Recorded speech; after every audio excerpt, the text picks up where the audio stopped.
Well, today was day 3 of Simon Rollo's Joburg to Blouberg 1,000-mile challenge attempt. And it was a tough day. I think that's probably the way to sum it up. Now, yesterday, just to recap, he did 395 kilometers from Windberg to Colesberg, a phenomenal day's riding. And got in late-ish last night, so he was never going to leave as early this morning as what he did yesterday. Yesterday, he left Windberg at 1 o'clock in the morning. This morning, he left at 4 a.m., still a respectably early time nevertheless. And 14 hours later, just after 6 o'clock this evening, he arrived at Victoria West and booked into the Popeyes on the far end of Victoria West for a good night's rest. The Colesberg was at the 680 kilometer mark, and today he sleeps at the 924 kilometer mark. So roughly 245 kilometers covered today. Perhaps some would say a bit disappointing, but I think he wasn't going to do another 400 kilometer day easily. He didn't start as early as what he did yesterday, so that already limits him. But the problem with this route is it's going southwest, and from Victoria West, it kinks more in a westerly direction than in a southerly direction. And that can be troublesome at this time of year because generally the prevailing wind during the winter is northwesterly, north-northwest, west-northwest, west. Something from the west is normally the tendency. So you can conceivably ride this route with more headwinds than tailwinds, and unfortunately that seems to be what Simon is up against right now. And he passed the halfway mark in the ride, the 800 kilometer mark, somewhere between Hanover and Richmond. It was going well, reached Richmond by about lunchtime. It looked pretty good. It looked actually fast. Loxton looked like it could be on the cards, but when he turned more west towards Victoria West, that's where the wind hit him hard, and strong headwinds. It became a very tough afternoon. So Simon has got here at 6 o'clock. That's a respectable time to get in. He's got time now for a very good night's rest and still a relatively early start. But the wind definitely took its toll today. He's feeling it. It's tough battling a wind for hour after hour. And this Karoo wind is relentless. It's not necessarily a gusty wind. It just keeps coming at a steady pace and wears you down through the afternoon. So a tough day. Seems like a tougher day, I guess, than what was the case yesterday. Good evening all. Day 3 of the 1,000-mile challenge has come to a wonderful close. A day that started just after 4 a.m. this morning at the Marina Inn from Colesberg and ended up just after 6 p.m. at where I am currently at Victoria West. The first half of the day went beautifully well. Was in Hanover within the first 4 hours. Got myself a nice breakfast. Made my way through to Richmond, where the wind started to pick up about 20 k's before arriving.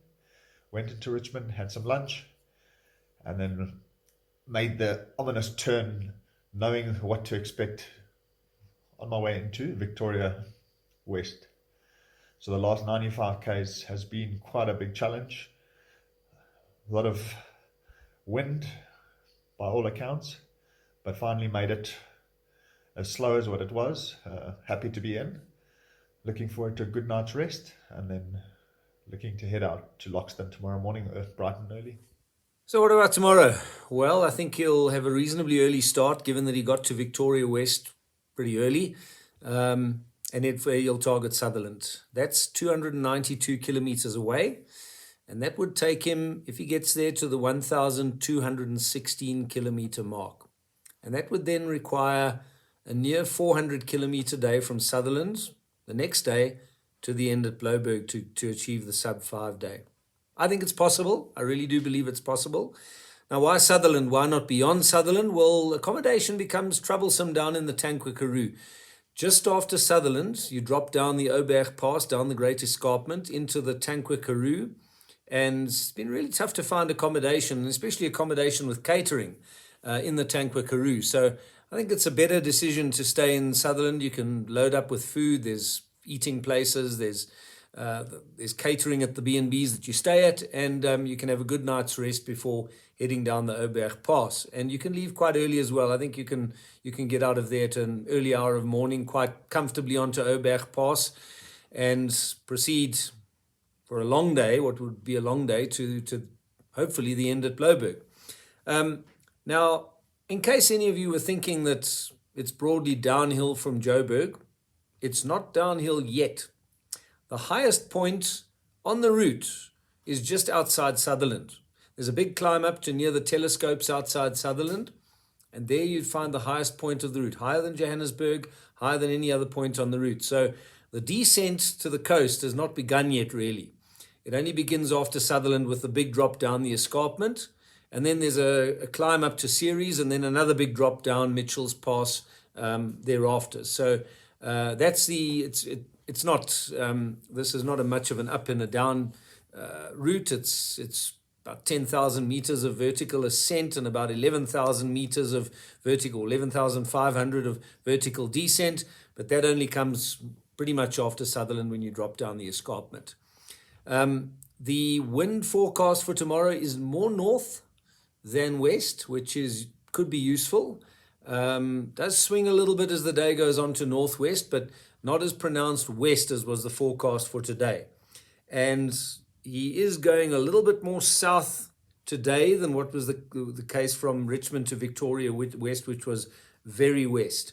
So the wind hopefully will play ball tomorrow. It's not forecast to be as strong as today. It's not forecast to be in the same direction. Hopefully not a headwind, but more a side wind, and not as strong as what it was. If that's the case, I think it's very, it's highly possible that Simon can get to Sutherland. I think he will get to Sutherland, but of course the question is what time. If he gets to Sutherland too late in the evening, then it becomes difficult to have a 400-kilometer day to the end the following day. That becomes challenging. He'll want to get there as early as possible, put his feet up, stock up, eat up, and have a good sleep and head out in the early hours of the morning. That would be first prize, I would say. Not to get there at 11 in the evening or something and then have to start later. Because in Cape Town there is obviously the curfew. You have to take the curfew seriously, I think, around there. So 11 o'clock in the evening the following night at Blouberg is probably realistically his cut-off time.